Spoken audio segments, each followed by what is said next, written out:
First, every night on the Rita Panahi show, 11 p.m. Monday to Thursdays, we feature Lefties Losing It, also repeated Fridays at 9 p.m. And sometimes the lefty content is just too much to contain during the week. It spills into Sunday morning, and a special treat as we bring you the 5 loopiest Lefties Losing It ladies this week. Let's start with some local talent. Far left reality TV contestant turned social media influencer Abby Chatfield.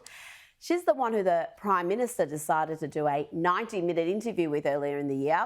And Abby went full Greta Thunberg this week, wondering why anybody would bother having children when the world is literally ending due to climate change. How do you rationalise having a baby with the climate crisis? I want kids.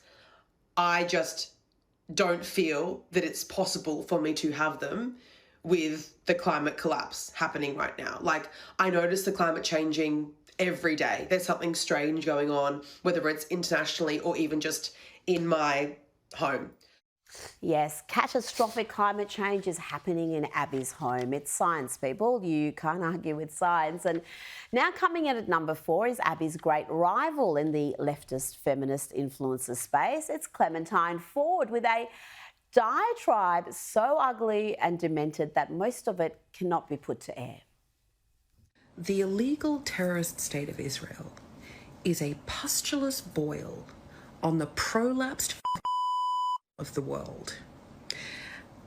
And it is getting ready to blow because that state is not surviving. I don't like you, and I will laugh when you are finally destroyed. All of you are nothing. You are nothing. You will be nothing. You will be remembered as nothing.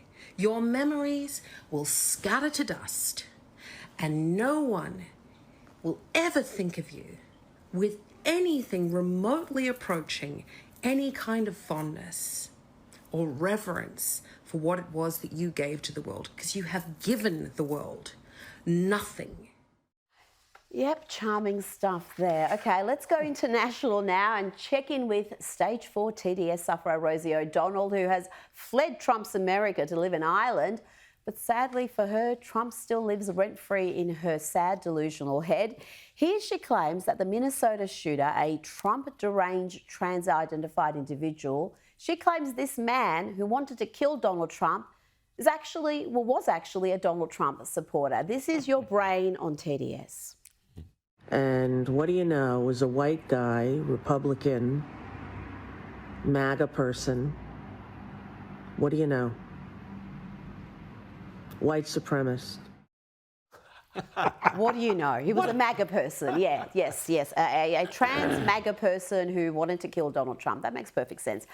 Now, a top 5 loopiest Lefties Losing It ladies of the week list is not complete without the input of Joy Reid. Here is the former MSNBC anchor who has gone from claiming that white folk didn't invent anything, not even country music, to admitting that she was a DEI case. They can't originally invent anything more than they ever were able to invent good music. We black folk gave y'all country music. I am DEI. I'm bringing diversity, and that's bringing something great. You're not insulting me. If you say, oh, you're an affirmative action person that got into Harvard, I'm like, yeah, I got into Harvard with affirmative action, and Yale, and Brown, and also, Vassar, and the University of Denver. Yep, some bright Asian student probably missed out on an Ivy League college spot for Joy bringing diversity to the campus. And I think it's only fitting that the week's number 1 Lefties Losing It lady goes to a man identifying as a lady. According to the left, anyone can be a woman, even this dude. What? Oh, you don't like coming into people's spaces and getting them uncomfortable for being their true selves? You don't like when people do that to you? I'm not a man, and you don't love me. If you loved me, you would put this sign down, you would go walk, and you would thank everyone for being here authentically, as opposed to telling them with your sign that they need to convert and no longer exist. Stop ruining pride.